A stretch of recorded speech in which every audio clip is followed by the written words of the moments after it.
துறைமுக பகுதிக்கு உட்பட்ட சாலைகள் மற்றும் மழைநீர் கால்வாய்கள் என்று சட்டப்பேரவை உட்பட்ட மாநகராட்சி மாமன்ற உறுப்பினர் நிதியும் மாநகராட்சியினுடைய மூலதன நிதியும் இணைந்து சுமார் 17 பணிகளுக்கு 6,06,00,000 ரூபாய் செலவில் இன்று காலை இந்த பணிகளை துவக்குகின்ற நடவடிக்கையை சென்னை மாநகராட்சி எடுத்திருக்கின்றது. இந்த நிகழ்ச்சியை, இந்த துவக்க விழா நிகழ்வினை பெருநகரத்துடைய மேயர் பிரியா அவர்களும், இந்த மண்டல குழு தலைவர் ஸ்ரீராமுலு அவர்களும், இந்த மண்டலத்தினுடைய ஆர்டிசி ரவி அவர்களும், அதேபோல் இந்த மண்டல குழுவினுடைய மண்டல அலுவலர் ஃபரிதா பானு அவர்களும், மாநகராட்சி மாமன்ற உறுப்பினர்கள் பரிமளம் அவர்களும், ராஜேஷ் ஜெயின் அவர்களும், நம்முடைய நவீன் அவர்களும், ஆசாத் அவர்களும் இணைந்து இந்த பணிகளை இன்றைக்கு துவக்கி இருக்கின்றோம். மழை காலத்தை பொறுத்து, வெதர்மேனுடைய அறிக்கையை பொறுத்து இந்த பணிகளை மேற்கொள்ள அதிகாரிகளுக்கு உத்தரவிட்டிருக்கின்றோம். வடசென்னையை பொறுத்தளவில் மாண்புமிகு தமிழக முதல்வருடைய முன்னெடுப்பால் பல்வேறு திட்டப்பணிகள் இன்றைக்கு துவங்கப்பட்டிருக்கின்றது.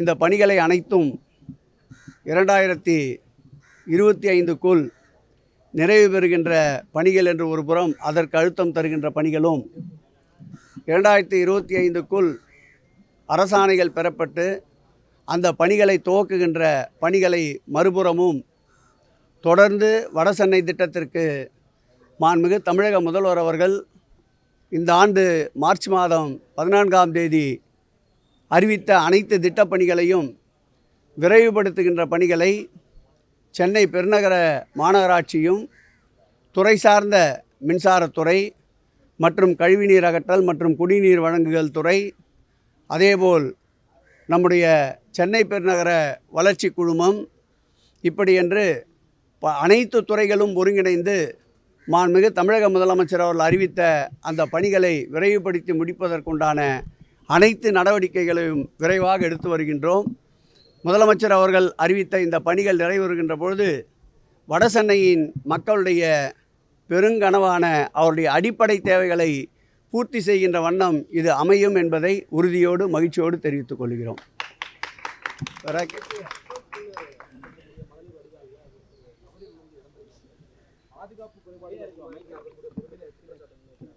நேற்று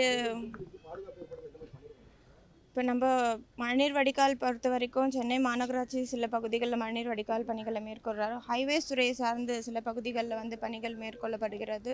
ஸோ நேற்று நடந்த சம்பவத்தை குறித்து வருத்தத்தை தெரிவித்துக் கொள்கிறோம். ஸோ அந்த பணிகள் ஹைவேஸ் டிபார்ட்மெண்ட் மூலயமா பொதுப்பணித்துறையினால் அந்த பணிகள் மேற்கொள்ளப்பட்டு வருகிறது. அந்த துறையிடம் எந்தெந்த பகுதிகளில் மழைநீர் வடிகால் பணிகள் நடைபெறுகிறதோ ப்ராப்பர் பேரிகேட் பண்ண சொல்லியிருக்கோம். சென்னை மாநகராட்சி சார்பாக பணிகள் நடைபெறக்கூடிய பகுதிகளோ ப்ராப்பராக பேரிகேட் பண்ணுமாறு அறிவுறுத்தல் கொடுத்துருக்குறோம்.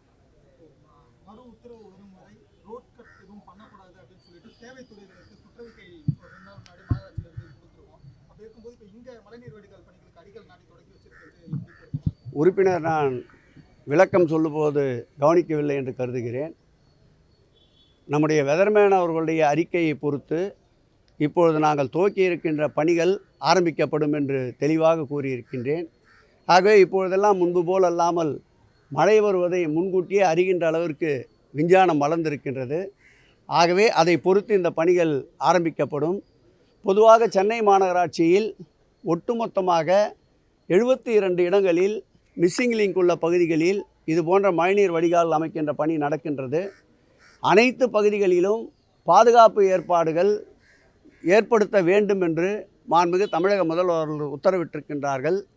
நேற்று நடந்த சம்பவம் வருத்தத்துக்குரிய சம்பவம் என்றாலும் தொடர்ந்து இதுபோல் எந்த சம்பவம் நடைபெறாமல் இருப்பதற்கு சென்னை பெருநகர மாநகராட்சி ஆணையாளருக்கு அறிவுறுத்தப்பட்டிருக்கின்றது. அந்தந்த பகுதியிலே இருக்கின்ற சட்டப்பேரவை உறுப்பினர்கள், மாநகராட்சி மாமன்ற உறுப்பினர்களும் இதில் அதிக கவனம் செலுத்தி அந்த பணி நடக்கின்ற பகுதிக்கு சுற்றி பாதுகாப்பு வேலி அமைக்க வேண்டும் என்று உத்தரவிட்டிருக்கின்றோம். முழுமையாக அந்த பணிகள் முழுமையடையும் என்று நம்புகிறோம். இதற்கு மேல் இப்படி ஒரு துயர சம்பவம் நடக்காமல் பார்த்து கொள்வதற்குண்டான அனைத்து நடவடிக்கைகளும் அனைத்து துறைகளும் ஒருங்கிணைந்து மேற்கொள்ளும். இல்லை, மறு உத்தரவு வர வரையில் தடை செய்யப்படும் என்பது எப்பொழுதும் பிறப்பிக்கின்ற உத்தரவு. அதில் அத்தியாவசிய பணிகள் என்று வருகின்ற பொழுது அந்த பணிகளுக்கு அனுமதி பெற்ற பிறகு பணிகள் தொடரலாம் என்றும் அதில் இருக்கின்றது.